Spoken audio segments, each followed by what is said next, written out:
যে ছবিতে দেখতে পাচ্ছ ওরকম উল্টোপাল্টা কমেন্ট করে মন খারাপ হয়েছে, কখনো নিজের ক্ষতি করতে। হাই, আমি পিপাসা। অনেকে চেনো, অনেকে চেনো না। আমার ইউটিউবে নতুন চ্যানেল খুলেছি, ঠিক আছে? তো ওখানে একজন কমেন্ট করেছিলাম, রিসেন্টলি কদিন আগে একটা ভিডিও পোস্ট করেছিলাম, ভয়েস রেকর্ডিং।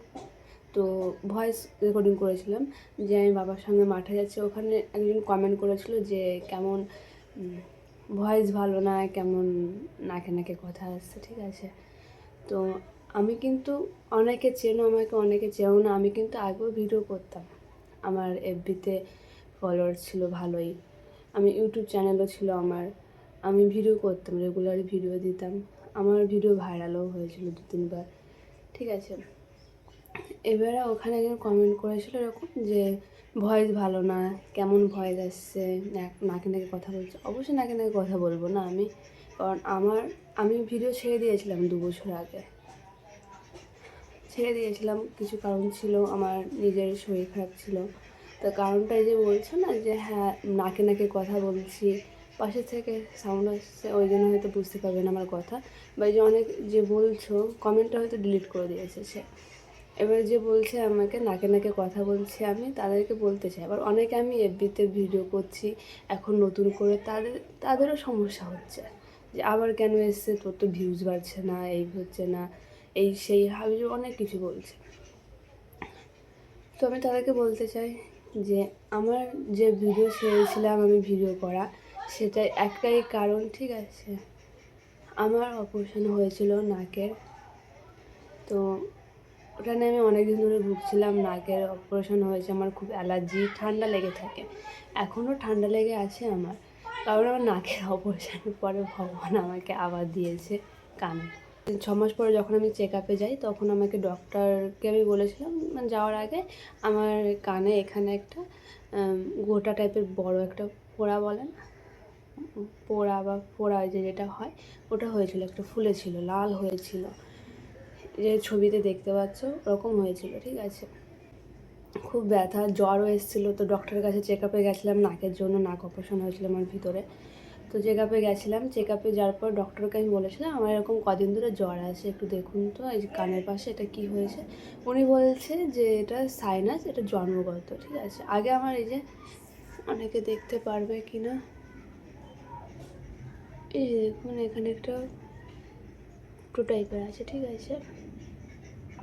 এই যে এটা আমার জন্মগত। আমরা যে ছোটোবেলায় ভাবতাম যে হয় না যে আমার কান ফোটানো এরকম টাইপের, আগের জন্মে কেউ হয়তো কান ফুটিয়ে দিয়েছে এরকম, বাট না, এটা আমার জন্মগত, এটা একটা রোগ। ডক্টরে বললো তখন হয়তো আমি বুঝতে পারলাম যে এটা একটা রোগ। আমি বিশ্বাস করতে চাইনি, পরে ইউটিউব গুগলে সার্চ করলাম যে হ্যাঁ এটা একটা সাইনাস, এটাও ঠান্ডার থেকে হয়, এটা হলে ঠান্ডা লেগে থাকে, ঠান্ডা সারে না, মানে সবসময় তোমার অ্যালার্জি ভাবটা থাকে, ঠান্ডা ভাবটা, ওই জন্য আমার ঠান্ডা লেগে আছে। আমার 6 মাস, এটা নিয়ে আমি 6 মাস ভুগেছি, এখনও আছে জিনিসটা। ওটা আমাকে ডক্টর বলেছে এটা যতক্ষণ এরকম ভিতরে তো নোংরা থাকে, ওটা না কাটলে, ভিতর থেকে নোংরাটা না বের করলে, না শুকালে অপারেশন করা যাবে না। ওরকমভাবে অপারেশন করলে রিস্ক হয়ে যাবে, ওটা ছড়ালে ওখানে ক্যান্সার বা এরকম টাইপের হয়ে যাবে, ঠিক আছে? তো এবার কদিন আগে ডক্টরের কাছে, মানে ডক্টরের কথা শুনে বাড়িতে এসে অন্য ডক্টর দেখিয়ে এখানে জাস্ট একটু কেটে জিনিসটা বের করেছিলাম। এই যে ছবিতে দেখতে পাচ্ছি এরকম হয়ে গেছিলো কাটার পরে, ওটা শুকিয়েছে। ডক্টরের কাছে গেছি, ডক্টর বলছে অপারেশন করতে 80,000 টাকা লাগবে। জানি না তো বলেছে, বাট বলেছে 80,000 টাকা লাগবে আমাকে। তো 80,000 টাকা লাগবে। আমার নাক অপারেশন করার টাইমেও আমি ওরকম 1 লাখ এরকম 80,000-এর মতন চলে গেছে। আমার মায়ের অপারেশন হলো রিসেন্টলি কদিন আগে, মায়ের অপারেশনেও টাকা চলে গেছে ওরকম। এখন আমি, এই আমার ব্যথা হয়, রেগুলারই ব্যথা করে, বাট আমি বলতে পারি না, আমার ঠান্ডা লেগে থাকে, জ্বর আসে।